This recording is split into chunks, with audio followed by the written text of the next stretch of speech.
desarrollo de algún tipo de patología, alguna adaptación, entre otras cosas.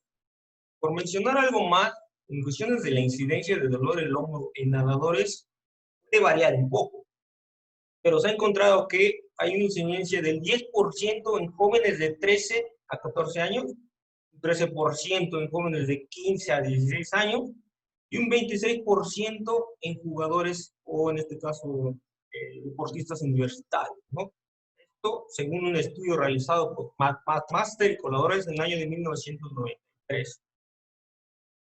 En cuestiones del fútbol americano, un estudio realizado por Kelly y colaboradores en el año 2004, en donde evaluaron a los jugadores de la NFL, bueno, encontraron que la lesión del hombro viene siendo la segunda lesión más común, ¿vale? Un dato importante, y esto en este caso también fue realizado principalmente o enfocado principalmente en lo que vienen siendo los quarterbacks. Y bueno, en cuestiones de los tenistas, también un estudio realizado por Page y colaboradores en el año 2017 y en el año 2019 informan que, pues bueno, las mujeres tienen mayor riesgo de sufrir una lesión en el hombro y que esta también viene siendo la segunda causa de lesión, ¿no? Bueno, en este caso, en esta plática me voy a enfocar principalmente en lo que vienen siendo los jugadores de béisbol como tal, los lanzadores. Como bien sabemos, las actividades atléticas que involucran al hombro van a requerir un movimiento coordinado y preciso. Estos movimientos, principalmente hablando de los jugadores, los pitchers, que realizan lanzamientos constantes, pues bueno, van a requerir un movimiento coordinado de los movimientos que se van a dar a nivel de la articulación torácica y la articulación glenohumeral. La articulación escapulotorácica, como bien sabemos, los movimientos más comunes van a ser la inclinación posterior y la rotación ascendente. Y hablando del movimiento principal dentro de la articulación glenohumeral, pues vamos a tener principalmente a las rotaciones, ¿no? Bien, estos movimientos como tal tienen que estar perfectamente acoplados, ¿no? Para lograr como tal una perfecta función del hombro, en donde si existiera alguna alteración, ya sea de forma aislada o en conjunto, pues bueno, esto puede producir como tal una disminución en la función del hombro y como tal contribuir a que surja mayor riesgo de lesión.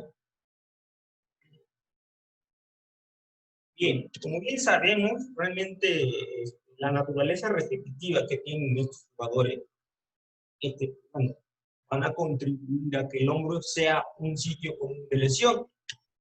Bueno, un estudio realizado por Conte y colaboradores, y Thomas y colaboradores en el año 2010 y 2001, pues bueno, encontraron que el hombro es la parte del cuerpo con mayor lesión en el béisbol profesional y universitario, ¿vale? Otro estudio realizado por Posner y colaboradores en el año 2011, bueno, mencionan que la articulación del hombro y codo representan aproximadamente el 75% de las lesiones en los lanzadores. Realmente es algo importante y algo a considerar y tener en cuenta, ¿no? Bien, ahora vamos a empezar a hablar de ciertas características de estos jugadores, ¿no? Características que, pues bueno, van a llevar a una adaptación y esto también puede contribuir a un mayor riesgo de lesión, ¿no? Bien, y vamos a empezar con este dato, ¿vale? Es importante tener en cuenta que el lanzamiento por encima de la cabeza puede producir una velocidad superior a los 7000 grados sobre segundo y es considerado el movimiento más rápido que se ha registrado en los seres humanos, ¿vale? Es algo sorprendente lo que puede llegar a alcanzar en cuestiones de velocidad este movimiento. Sin duda alguna esto se va a lograr a través de, obviamente, en este caso de las cadenas cinéticas, que implica todo este gesto motor, y bueno, como también que viene siendo las adaptaciones, ¿no? Adaptaciones que se van a dar a través de la articulación glenohumeral, de alguna van a contribuir a que este gesto motor alcance esta velocidad. Cuestiones de cadena cinética. Y de las adaptaciones las vendremos viendo más adelante de una forma más detallada. Bien, como sabemos, el lanzamiento va a tener diferentes fases, ¿no? La fase de aceleración, fase de desaceleración, la fase de martilleo de brazo y la fase de vuelo, ¿no? Bueno, aquí me voy a concentrar principalmente en las dos fases, ¿no? Fase de aceleración y fase de desaceleración. ¿Por qué me voy a enfocar en estas dos fases? Pues, bueno, por los siguientes datos. Se ha demostrado que durante la fase de desaceleración se producen en el hombro grandes fuerzas anteriores, alrededor de 300 newton, y fuerzas superiores alrededor de 400 newton, ¿vale? Bueno, para contrarrestar estas fuerzas es necesario la contracción, en este caso del mango rotador, parte posterior, y del tendón del bíceps, en este caso la porción larga del bíceps, para lograr con esto, pues bueno, una estabilidad a nivel de la articulación glenohumeral. Esto sin duda, pues bueno, viene siendo doble de la fuerza que se experimenta durante la fase de aceleración. Esta fuerza es creada por la contracción excéntrica, obviamente como ya lo había mencionado, de los músculos posteriores del mango rotador, ¿no? Y lo importante acá es que también de la musculatura, en este caso que se inserta a nivel de la escápula, también va a ser importante para ayudar a disipar esta energía, ¿vale? Y vuelvo a lo mismo, es importante que siempre tengan en cuenta el concepto de cadena cinética, ¿sí? Ya sea para el tratamiento o dentro de la valoración. Bien. Bueno, ya durante la fase de lo que viene siendo de desaceleración, bueno, se ha mencionado que se produce una fuerza de compresión de más de 1000 newton y puede equipararse a 1.5 veces por el peso corporal. Realmente son datos muy, muy importantes, datos que realmente quería compartirlos con todos ustedes. Que sin duda alguna, este tipo de fuerza, pues obviamente tiene que ver con el por qué se lesionan, ¿no? Una de las causas por las cuales el hombro en este tipo de jugadores, pues bueno, tienen un mayor riesgo de lesionarse. Bien, como bien sabemos, y como lo había mencionado anteriormente, la escápula viene siendo un eslabón más dentro de una cadena cinética. Va a permitir transferir la fuerza que se va a generar en las extremidades inferiores y, al final en cuenta, va a contribuir a que se genere, pues, bueno, una actividad dinámica. Lo importante es que una alteración dentro de esta cadena cinética, principalmente a nivel de las articulaciones de la cadera, de la escápula, bueno, va a contribuir a que sobrecarguen tejidos específicos, viene siendo tendones, ligamentos, músculos, articular, como viene siendo el cartílago o hueso subcórneo. Esto como tal también va a conducir a que se reduzca el performance. Bien, ya hablamos un poquito de las diferentes fuerzas, las velocidades que van a actuar sobre la articulación del hombro. Ahora vamos a hablar un poquito de las adaptaciones, ¿vale? En cuestiones anatómicas, bueno, pues ha demostrado que debido al movimiento repetitivo que se va a dar, y más en edades tempranas, en etapas de desarrollo, pues van a contribuir a que el húmero, bueno, desarrolle una retroversión, ¿vale? Desarrolle una mayor retroversión de la cabeza humeral. Y esto va a contribuir, bueno, a que se logre una mayor rotación, ¿no? En este caso, una rotación externa dentro de la humeral, como lo vemos en esta imagen, ¿no? Bueno, dentro de los tejidos, vamos a hablar un poquito que va a existir o se va a generar una, entre comillas, hiperlaxitud, componente anterior del hombro, ¿no? Hablando principalmente de lo que viene siendo el ligamento glenohumeral inferior. Como tal, de la fase de rotación externa máxima, va a contribuir a que no se realice o se genere una traslación anterior de la cabeza humeral, y bueno, al estar sometido a elongaciones constantes, va a contribuir a que este tejido sea mayormente laxo, ¿no? Bueno, ya hablamos que hay un aumento de la rotación externa y va a haber una disminución de la rotación interna, pero también va a contribuirse a que, bueno, la cápsula posterior del hombro, ha mencionado que va a desarrollar también una contractura. Lo importante de esa contractura es que hay estudios que han referido o han mencionado que esta misma contractura puede contribuir a posicionar a la escápula en una rotación ascendente. Esta rotación ascendente, rotación ascendente y protracción pueden contribuir a que durante la fase de desaceleración, obviamente la musculatura no logre disipar esta energía, pueda contribuir a una lesión, en este caso, un tendón del manguito rotador, forma del manguito rotador. En resumen, pues bueno, vamos a encontrar que va a haber una retroversión del húmero. Esta retroversión va a contribuir a tener, obviamente, una mayor rotación externa, que al final en cuenta es necesaria para este factor, que viene siendo el tratamiento. Y este movimiento repetitivo, pues bueno, va a contribuir a uno, exista o se genere una hiperlaxitud del componente capsuloligamentar anterior del hombro, en este caso principalmente el ligamento glenohumeral inferior, y un engrosamiento de la cápsula. Bien. Ya hablando como tal de la disquinesis escapular, como bien sabemos, pues, viene siendo la alteración del movimiento de manera estático o dinámico. Como a nosotros nos importa, pues bueno, viene siendo la alteración más de forma dinámica. ¿Ah? Esta va a tener múltiples factores. Para articulares, neurológicos, o de la misma población. Pues vamos a encontrar, podemos mencionar que puede ser desde una fractura a nivel de la clavícula, un proceso degenerativo de la clavicular.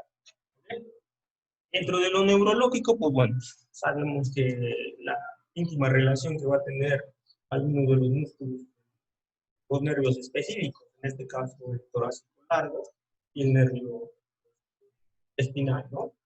Y ya del tejido circundante, pues lo podemos ya relacionar con lo que acabamos de mencionar. Puede ser una alteración de la actividad del tejido, en este caso posterior, o también se mencionan alteraciones en el tono temporal menor, como lo habíamos mencionado en la plática que tuvimos anteriormente en el pensamiento, importancia del temporal menor, en cuestiones de posicionamiento que puede adquirir la escápula.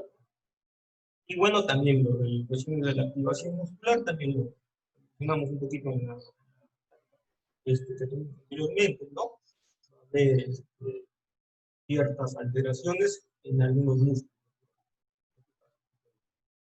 Mencionamos las fibras inferiores del trapecio y el serrato anterior, que como bien sabemos, son los principales estabilizadores. Bien. Se ha encontrado que la disquinesis está presente en un 67 y 100% en pacientes de lesiones condómicas, ¿vale? Bueno, se ha encontrado que en cuestión de la prevalencia en atletas que son asintomáticos, sanos, que realizan actividades supracraneales, está en un 61% en comparación del 33% de atletas que no realizan actividades supracraneales, ¿vale? Esto nos va a decir que la disquinesis puede estar presente antes de la lesión, puede contribuir al desarrollo de una disfunción. Entonces, la disquinesia escapular está presente en un atleta que realiza actividades supracraneales. Se debe instituir un enfoque de tratamiento correctivo para minimizar el riesgo de lesión. Y también se ha informado que el 94% de los atletas con lesiones en hombro o codo también pueden presentar esos casos. ¿Vale? Bien, ahora vamos a hablar un poquito de la relación de la disquinesia escapular con algunas lesiones específicas, ¿no? Para empezar, vamos a hablar un poquito de la inestabilidad humeral. Y para eso vamos a hablar un poquito de lo que viene siendo eh, las fuerzas de concavidad, ¿vale? Bueno, para esto vamos a revisarnos un poquito más. Eh, bien, como bien sabemos, el posicionamiento de la escápula, ya sea en una protracción o retracción excesiva, puede contribuir a disminuir la fuerza que se genera en los músculos rotadores, ¿vale? Al contribuir a disminuir estas fuerzas que se generan, bueno, la escápula, perdón, la cabeza humeral va a ser mayormente inestable, se va a lograr trasladar un poquito más. La importancia es que todos los tendones se van a insertar como tal en la cabeza humeral. Por el simple hecho de que ya se están insertando en la cabeza humeral, van a generar una cierta estabilidad, ¿vale? Pero también la contracción de estos músculos, pues bueno, va a contribuir todavía más a darle una mayor estabilidad. Y esta, pues bueno, se va a afectar a través del posicionamiento de la escápula, ¿no? Y esto de ahí, pues bueno, podemos decir que se va a generar y a desarrollar una mayor inestabilidad, ¿no? Bueno, y para esto es importante comprender un poquito de lo que viene siendo la estabilidad, o qué es lo que le da la estabilidad estática y dinámica a la articulación general. Pero bueno, en este caso no lo estaremos mencionando, no nos estaremos metiendo. Y bueno, ya hablando un poquito de lo que viene siendo el pensamiento subacromial, pues bueno, también ya lo mencionamos mucho en el tema que platicamos anteriormente. Y bueno, como bien sabemos, bueno, hay estudios, ¿no? Presente estudios en este caso, estudios que se han realizado en animales, en este caso en ratas. Mencionamos, pues bueno, un mal posicionamiento de la escápula puede contribuir al desarrollo de una patología, en este caso una tendinopatía, ¿no? Específicamente de supraespinoso. Pero bueno, también mencionamos estudios que se han realizado en cadáveres, en donde también modificaron la posición de la escápula, y también estudios en donde se ve que la afectación, en este caso, de los patrones de activación de músculos específicos también pueden contribuir al desarrollo del pensamiento subacromial. Y ya dentro de las lesiones del labro, pues bueno, por mencionar algo, vamos a mencionar la lesión, el mecanismo de feedback, ¿vale? En donde, como vemos en la imagen, pues bueno, el movimiento rotacional que hace durante el lanzamiento va a generar una torsión dentro de la porción larga del bíceps, que como bien sabemos está en relación labrum, y pues bueno, puede contribuir a su lesión. Como primer punto, pues, por mencionar el primer punto. La simple torsión va a puede generar una lesión, pero también durante la fase de desaceleración, como lo mencionamos anteriormente, la porción larga del bíceps también va a contribuir a disipar. Pero dentro de esa fase, pues al mismo tiempo va a torcer, va a traccionar como tal al labio, ¿no? Puede contribuir. Bien. Como bien sabemos, como bien ya lo hemos mencionado, como tal, el jugador béisbol, en este caso los lanzadores, pues pueden contribuir, pueden desarrollar pues, ciertas adaptaciones, ¿no? Adaptaciones que tenemos que considerar y que tener en cuenta, ¿no? Durante el proceso de evaluación. ¿Por qué? Pues bueno, esto nos puede contribuir o nos puede eh, generar o pensar, o llegar a pensar que esto viene siendo como tal una disquinesis. Más que una disquinesis, viene siendo una adaptación que se va a venir dando a través de qué, pues bueno, del mismo gesto motor que desarrolla. Aquí lo importante es que se menciona que para tratarla como tal, eh, una disquinesis, se tiene que realizar ciertas pruebas, ¿no? Pruebas que nos van a permitir relacionar si la disquinesis escapular contribuye al desarrollo de signos y síntomas, ¿no? Si es así, entonces tenemos que tratarlo, ¿no? Bien. Bueno, aquí les presento algunos estudios. El primer estudio realizado por Saito, en el cual, bueno, la intervención se enfocó en la escápula y, bueno, en resumen mencionan que sí hay una mejoría en cuestiones de la disminución del dolor y de la función. Igual en estudio por Nodeji, en el cual también, bueno, los ejercicios se enfocaron en el entrenamiento de la escápula. De igual manera, por resultado mencionan que sí hubo una mejoría y en dolor y en cuestiones de la función. Pero bueno, este estudio realizado recientemente en el año 2020 nos da como resultados que no, que ejercicios enfocados en este caso a mejorar la estabilización escapular para el tratamiento del pensamiento subaracromial no, no contribuyen a disminuir el dolor y a mejorar la función. Sin duda alguna, pues como todos, como bien sabemos, va a haber una controversia, ¿no? Si realmente mejora, si no.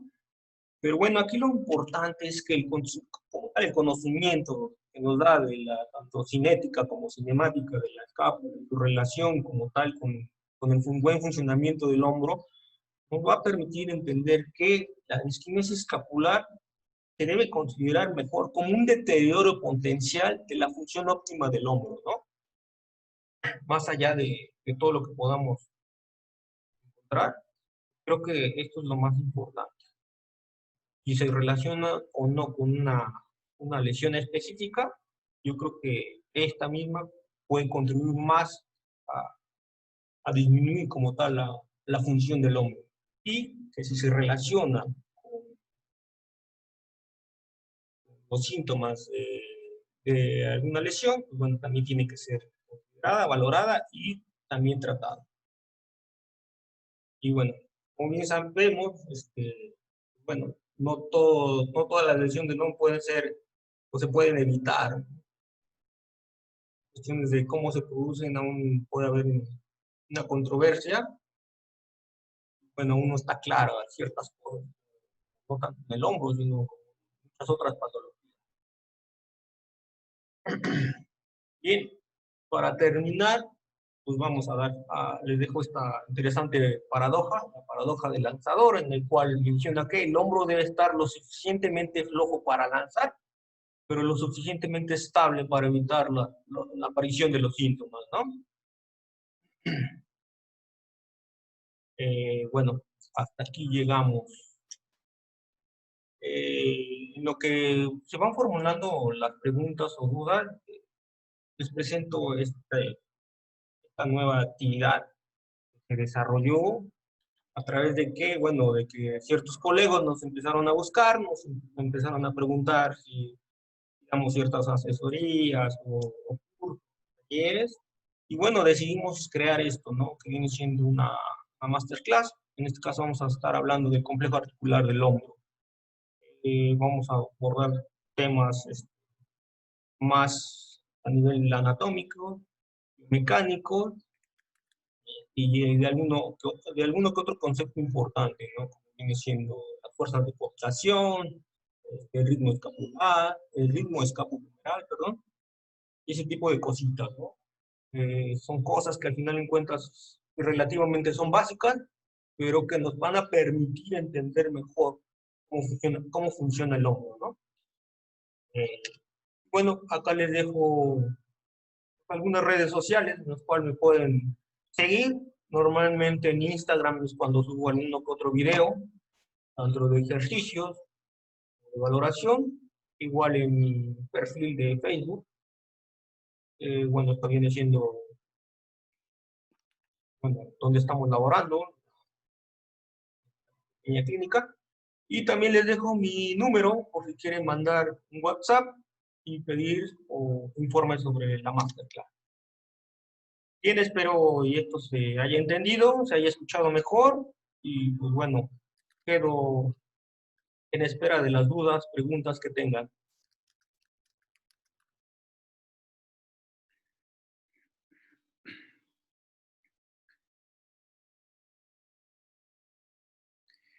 Muy bien, Héctor, pues muchísimas gracias como siempre. Eh, Sin duda, un gran tema que sigue siendo bastante complejo, incluso esta es la segunda ponencia en la que hablas justamente de la disquinesis escapular. Entonces, yo honestamente tengo, la verdad es que bastantes dudas, pero primero quiero preguntarle si alguno de ustedes tiene alguna duda, alguna pregunta, ya sabe que la puede escribir ya sea en el chat, si es que quieren, o pueden activar su audio también para que nos hagan saber su pregunta, ¿vale? Entonces, aprovechando que está aquí Héctor para que nos pueda ayudar a responder estas dudas relacionadas con el ya de por sí complejo articular del hombro. Muy bien. ¿Alguien de ustedes tiene alguna pregunta que quiera compartirla?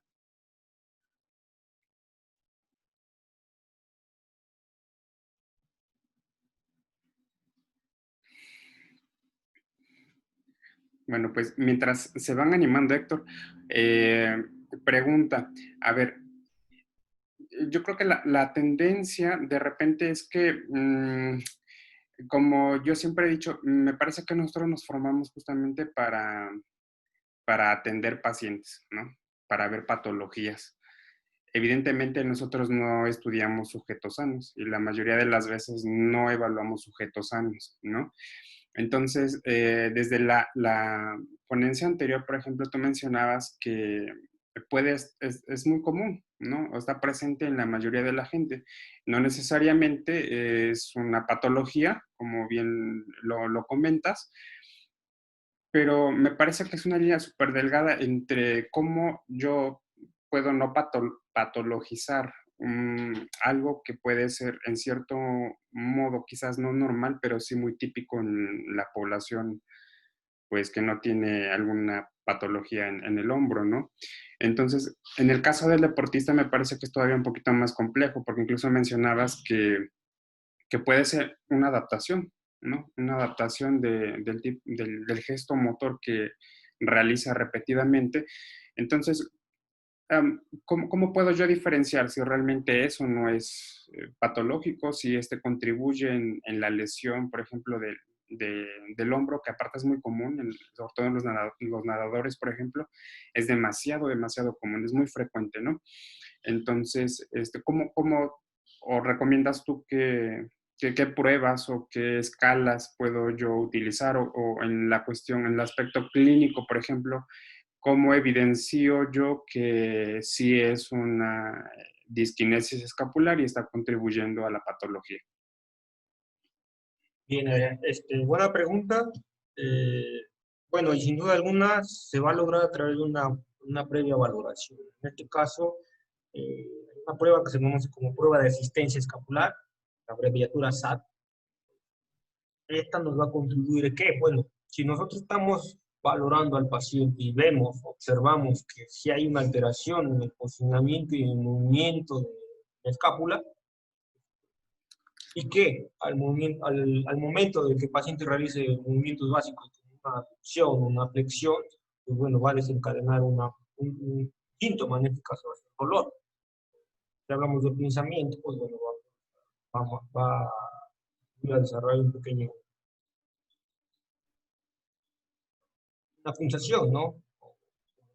Normalmente lo menciona como un piquete. Bueno, ya observamos esto. Ahora y observamos que también que, pues bueno, si existe la alteración en el movimiento de la escápula, entonces lo que vamos a hacer es que a través de esa maniobra, como prueba de posicionamiento escapular, vamos a contribuir a que esta escápula funcione mejor o que logre una mejor paso ascendente de la escápula y que al realizarse de manera en conjunto con el movimiento activo del paciente, se logra disminuir o desaparecer, en este caso, el síntoma. Pues podemos decir que la disquinesis está en relación con la patología. Se tiene que tratar. Cuando todo parte de una previa valoración. Hay una otra prueba interesante, que no la menciono ahorita, pero que se deben de realizar, ¿no? Y que nos va a permitir saber en el momento si hay una relación entre la disquinesis y la patología. Ok. Oye, Héctor, y en tu experiencia, ¿qué tan frecuente es que esté incluido en alguna patología del mango rotador, por ejemplo, la porción larga del bíceps? Porque es que en el mecanismo de la rotación externa hay un mecanismo de torsión, ¿no? Sobre su propio eje longitudinal de la porción larga del bíceps. Entonces, ¿qué tan frecuente es? Y vamos, o sea, al final es muy recomendable, de acuerdo a tu experiencia, que todo paciente deportista, sobre todo, no sé, por ejemplo, nadadores o similares que hagan actividades supracraneales, tú sugieres que todos ellos deben de tener obligadamente un estudio de imagen como el ultrasonido. ¿Podría repetir lo último? No te... Sí, que si todos los pacientes que son deportistas y realizan actividades supracraneales, que si todos ellos deben de tener un estudio de imagen, de ultrasonido, por ejemplo. Ok, sí, sin duda, yo creo que eso es lo ideal. Como bien sabemos, como en algún momento lo platicamos, no podemos saber qué es primero o qué se desarrolló primero. Si la disquinesis desarrolló una tendinopatía, en este caso, tendinopatía del espinoso, o el dolor que causa una tendinopatía contribuyó a una compensación al desarrollo de la disquinesis. Entonces, para poder saber eso, como tal, pues bueno, tiene que valorar previamente, ¿no? Si eres nadador, pues bueno, tienes yo creo que las herramientas y el arsenal necesario para poder hacer esas previas valoraciones. Estar en constante chequeo para valorar al menos en este caso los tendones que normalmente van a sufrir una lesión, por mencionar dos, es la porción larga del bíceps, tendón del supraespinoso, y bueno, así podemos determinar que bueno, no hay ningún daño en estas estructuras y que si se desarrolla una cinesis, esta puede contribuir al desarrollo de futuras, ¿no? Pero sí, la respuesta sí se tiene que valorar. Ok, Héctor, muchísimas gracias. ¿Alguien más de ustedes tiene alguna pregunta que quiera compartirla?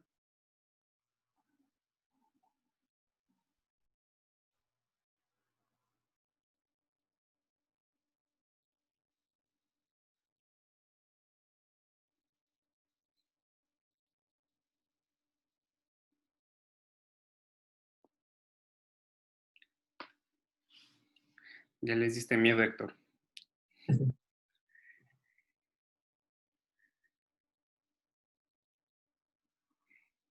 Pregunten ahora, calle.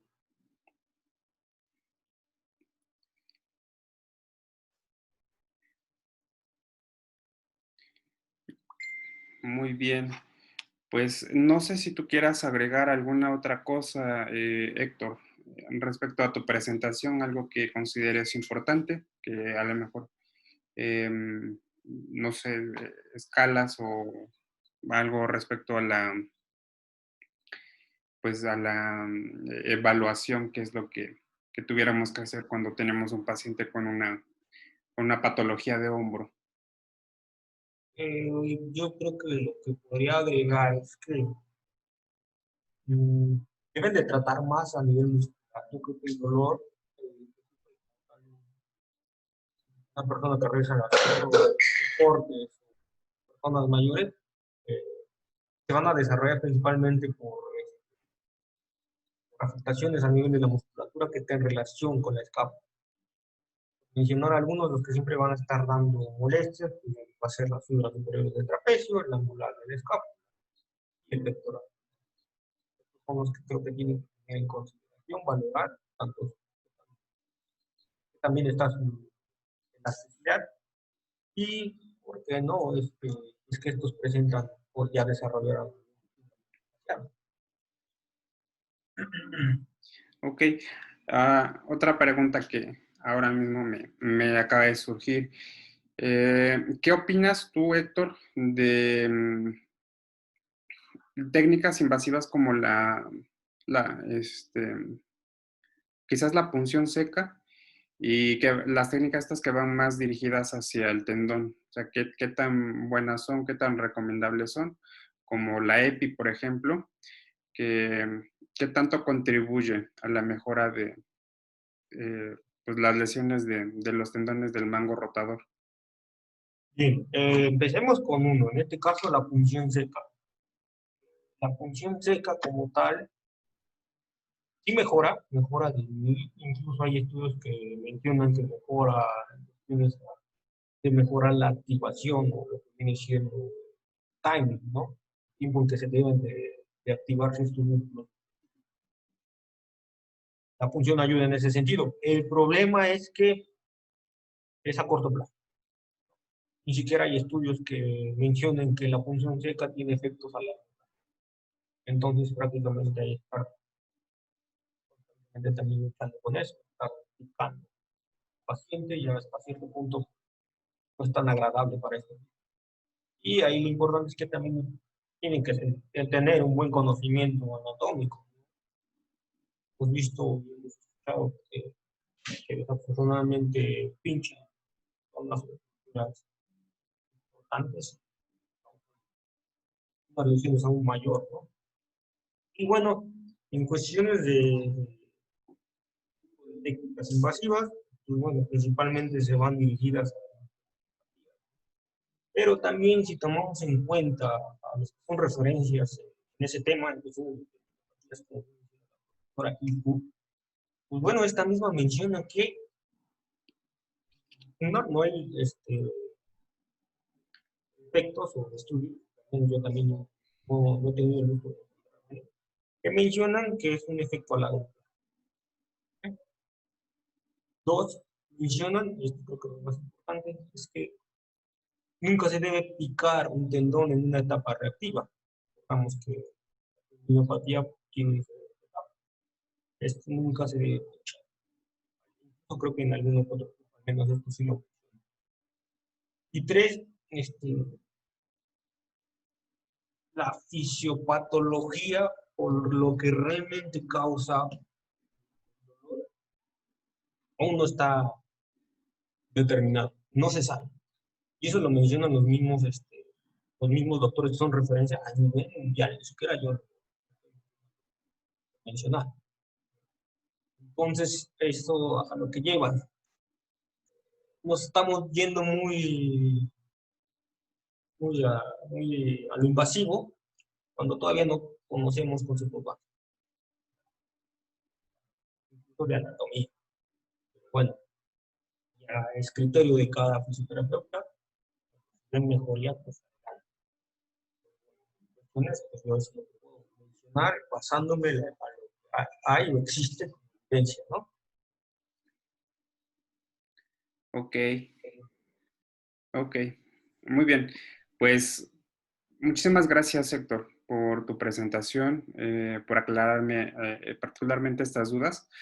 Les comento a todos que de todos modos la ponencia esta y algunas de las anteriores, porque no han sido todas, desafortunadamente, pero ya están publicadas pues en la página de NeuroABC. También las van a encontrar en www.fisiobrain.club. Allí también las pueden encontrar. Y en nuestro canal de YouTube, en NeuroABC, también ya están publicadas. Allí vamos a publicar también la de Héctor para que la tengan, si es que la quieren pues repetir por alguna cuestión que les haya interesado, les haya llamado la atención, allí la encontrarán. Y pues nada, agradecerles muchísimo, como todos los miércoles, por el tiempo, por las ganas de estar aquí, de aprender un poquito más. Sin duda es muy importante. Y ahorita yo también estaba pensando que igual, y quizás las siguientes sesiones o episodios de fisiocortos probablemente sean un poquito más tarde. No sé qué opinan ustedes. Quizás el horario es un poquito algo temprano. Creo que todos de repente corremos un poquito para alcanzar. Entonces agradecería muchísimo que si ustedes pueden compartirme su opinión o su percepción, que fuera un poquito más tarde. Igual yo propongo que sea probablemente a las 8 de la noche, quizás sea un horario más factible para todo el mundo, que finalmente pues normalmente en ese horario ya estamos un poquito más desocupados, quizás estamos en casa descansando y pues bueno, aprovechar para que podamos tomar los siguientes fisiocortos. Pues agradecería muchísimo que ahí en las páginas o aquí mismo, si quieren, en el chat, pudieran compartirme si es mucho mejor que sea un poquito más tarde, tipo 7:30, 8 de la noche, quizás sería lo más conveniente, ¿ok? Y pues bueno, pues muchísimas gracias a todos, muchas gracias Héctor. Comentarles que la siguiente semana estaremos hablando acerca del dolor crónico, acerca de la sensibilización central, entonces por supuesto que están bienvenidos.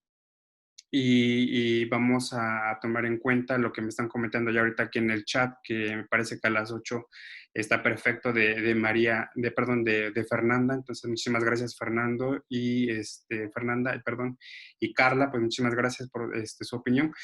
La siguiente semana estaremos hablando de ello. Sin duda es un tema que también es bastante complejo, aunque ya hemos hablado un poquito respecto a el tema de las emociones, ¿no? Del inconsciente, por ejemplo.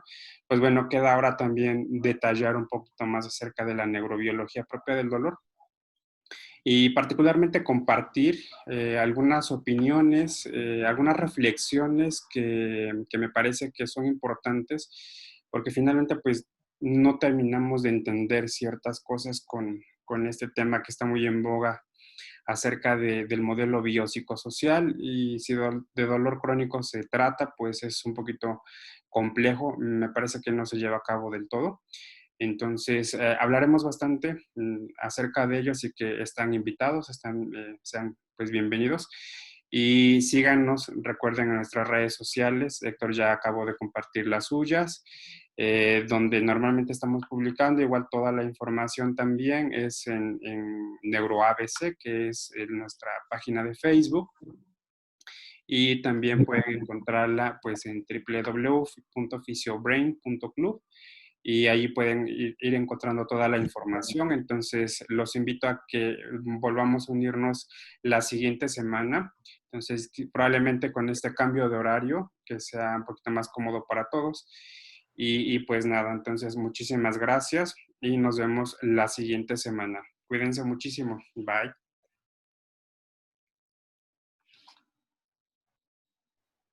Luego,